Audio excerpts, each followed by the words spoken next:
సిరి Vivo దాంట్లో గ్రామకే సంఘాలు 25 గ్రామకే సంఘాలు ఉంటాయి. దాంట్లో నుంచి శ్రీనిధి నుండి మేము రుణాలు పొంది ఉన్నాం.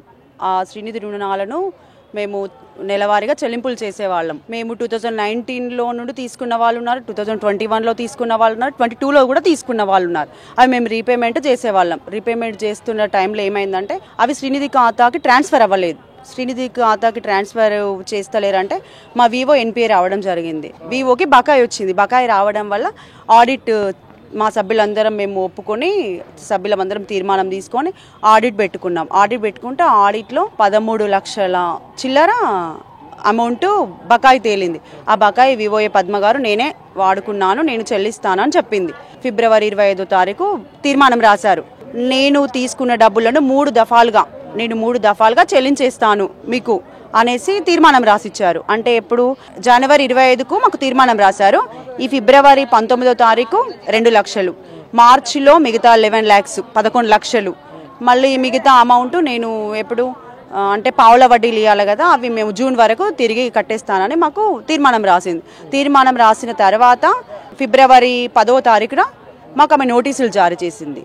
అంటే నా పైన తప్పుడు ఆరోపణలు, తప్పుడు లెక్కలు చేశారు అనేసి, నా పైన ఏది జరిగినా వీళ్ళే అని బాధ్యులు అనేసి మాకు ఒకటి లీగల్ నోటీస్ జారీ చేసి 7గురికి 3 అధికారులు 4 లీడర్ల పైన మాకు నోటీస్ జారీ చేశారు. నోటీస్ జారీ చేస్తే మేమేం చేసాం, ఆ నోటీసులు తీసుకొని పోలీస్ స్టేషన్కి వెళ్ళాం, ధర్మాసాగర్ పోలీస్ స్టేషన్కి వెళ్ళాం. అప్పుడు అధికారులు ఏం చేశారంటే, ఇది మీ పై అధికారులు వస్తేనే మేము చర్య తీసుకుంటాం, దీనిపైన మీకు పై అధికారులు ఉంటారు, ఆ పై అధికారులు వస్తే తప్ప మేము చర్య తీసుకోలేము, మమ్మల్ని తిప్పి పంపించేశారు. తిప్పి పంపించేస్తే మరి మేము కలెక్టర్ గారికి చెప్పుకుందాం అనేసి, అక్కడ వాళ్ళు పట్టించుకోవట్లేదు కదా, కలెక్టర్ గారికి చెప్పుకుందాం అనేసి అందరు కష్టపడి కూలీనాలు చేసుకొని కట్టుకున్న డబ్బులు అవి అనేసి, మరి అవి మేడం దగ్గర చెప్పుకుంటే మాకేమన్నా అవుతుంది కదా, న్యాయం జరుగుతుంది కదా అనేసి ఇక్కడ వరకు వచ్చినాం. మాకు పైసలు ఇవ్వకముందే నీకు నేను పైసలు ఇచ్చిన, నీ అకౌంట్లో కొట్టినా ఇట్లా అట్లా అని చాలా అబద్ధం ఆడతాను సార్. మాకు అసలు రూపాయి ఇవ్వలేదు. మళ్ళీ ఏమంటుంది, మీ 10 మందిని కూర్చుండబెట్టి నేను మీకు డబ్బులు ఇచ్చిన, మీ అందరికి ఇచ్చిన, మళ్ళీ మీరు నేను ఇట్లా 500 ఇస్తాను నేను తీసుకున్నా అని మా మీద అబద్ధం ఆడింది సార్. మాకు VLR పైసలు మాకు రూపాయి ఇవ్వలేదు. మేము ఈ శ్రీనిధి డబ్బులు కట్టుకుంటే చూస్తాం, మాకు మళ్ళీ ఇట్లా అప్పు ఉన్నట్టుగానే చూపిస్తుంది. మాకు ఇవన్నీ దొంగ లెక్కలు చేసింది సార్. మాకు నా పేరు శ్రీలత, మా ధర్మసాగర్ సిరి గ్రామిక సంఘంలో నేను SHG లీడర్ని. న్యాయం జరగాలి, ఎందుకంటే అందరు కష్టపడి రోజు దినసరి కూలీలుగా పనిచేస్తూ వాళ్ళు కష్టపడి మేము కట్టుకునే అమౌంట్ను ఆమె దుర్వినియోగం చేసి తీసుకున్నా అని చెప్పి కూడా మళ్ళీ మాకు లీగల్ నోటీసులు పంపించడం మాకు బాధ అనిపించి, ఇక మాకు ఇక్కడ కలెక్టర్ మేడం దగ్గరనన్నా మాకు న్యాయం జరుగుతుందన్న ఉద్దేశంతో ఇక్కడికి రావడం జరిగింది. అందరము వచ్చినాము, మేడంను కలిసినాము. మేడం మాకు భరోసా ఏమి ఇచ్చింది అని అంటే, నేను ఎంక్వైరీ చేపిస్తా అమ్మా, ఎంక్వైరీ చేసి ఎంక్వైరీలో తేలితే మేము కేసు ఫైల్ చేస్తామని చెప్పి పీడి గారితో మాట్లాడిపించిండ్రు. మేడం కూడా మాకు ఆ భరోసా ఇచ్చింది.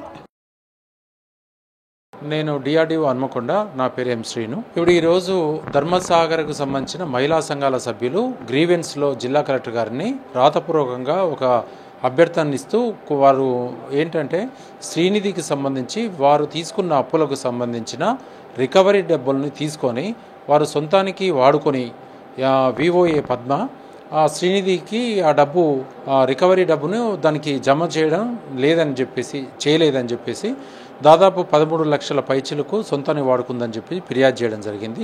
అటు ఫిర్యాదుపై జిల్లా కలెక్టర్ గారు తక్షణం స్పందించి దాన్ని డీటెయిల్డ్గా ఎంక్వైరీ చేసి రిపోర్టు సబ్మిట్ చేయమని చెప్పడం జరిగింది. ఆ రిపోర్ట్ని మేము వెంటనే తక్షణము ఆ శ్రీనిధికి సంబంధించిన RMని ఎంక్వైరీ ఆఫీసర్గా పంపించి మేము సమగ్రంగా దాన్ని ఎంక్వైరీ చేయిస్తాం.